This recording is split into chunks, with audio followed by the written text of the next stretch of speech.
नागरिकता संशोधन विधेयक दोनों सदनों में पारित हो गया है। कांग्रेस ने राज्यसभा में इसे गिराने की पूरी कोशिश की, लेकिन उसे मुंह की खानी पड़ी। अब सदन में हारने के बाद कांग्रेस कोर्ट का सहारा लेने की तैयारी कर रही है। देखते हैं ये रिपोर्ट।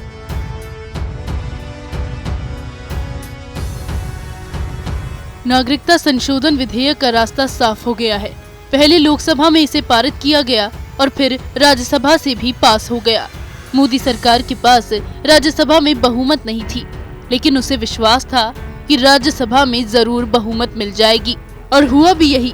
राज्यसभा में इस विधेयक के पक्ष में 125 सांसदों ने वोट दिया, जबकि विपक्ष में 105 वोट पड़े। कांग्रेस की सारी कवायद धरी की धरी रह गई और उसे बुरी तरह से पराजय का सामना करना पड़ा। संसद में पराजित होने के बाद अब कांग्रेस की नजर सुप्रीम कोर्ट के ऊपर है। वकीलों की फौज वाली कांग्रेस को लगता है कि जनता के प्रतिनिधियों के फैसले को वह कोर्ट से खारिज करा लेगी। इसका संकेत तो राज्यसभा में इस विधेयक पर होने वाली चर्चा के दौरान ही मिल गया। भ्रष्टाचार में फंसे और जमानत पर चल रहे कांग्रेस के वरिष्ठ नेता और पूर्व वित्त मंत्री पी चिदम्बरम ने कहा था कि सुप्रीम कोर्ट इसे खारिज कर देगी। उन्हें पहले ही इस बात का अनुमान हो गया था कि इस विधेयक को पारित कराने से नहीं रोका जा सकता है। कांग्रेस के सहयोग से महाराष्ट्र में सरकार बनाने वाली शिवसेना को भी धमकी देकर बिल का विरोध करने को मजबूर किया गया। हालांकि शिवसेना ने इस बिल का विरोध तो किया, लेकिन वोटिंग के समय वॉकआउट करके उसने इस विधेयक के विरोध में वोट नहीं दिया।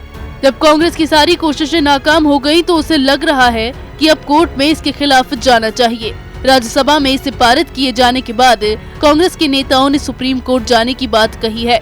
यही नहीं, कांग्रेस दूसरे संगठनों से भी इसके खिलाफ सुप्रीम कोर्ट में याचिका दायर कराती है, जिसके लिए वह वकील उपलब्ध कराती है।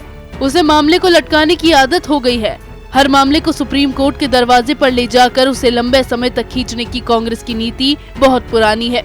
इससे पहले भी कई मामलों में कांग्रेस ने यही नीति अपनाई है, और अब नागरिकता संशोधन विधेयक के कानून बनने के बाद भी वह यही करने की कोशिश में लगी हुई है।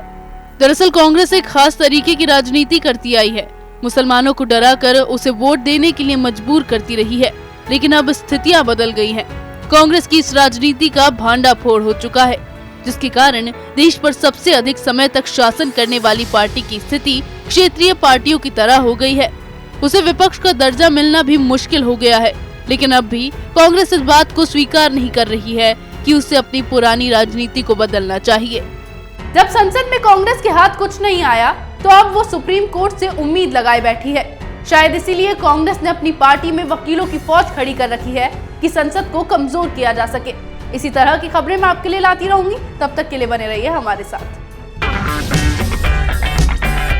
अगर आपको हमारा वीडियो पसंद आया हो तो इसे लाइक करें, हमारे चैनल को सब्सक्राइब करें और हाँ, बेल आइकन दबाना ना भूलें, ताकि आप तक हमारे वीडियो की नोटिफिकेशन पहुंचती रहे। आप अपना सुझाव हमें कमेंट बॉक्स में दे सकते हैं। हमारे साथ जुड़ने के लिए शुक्रिया।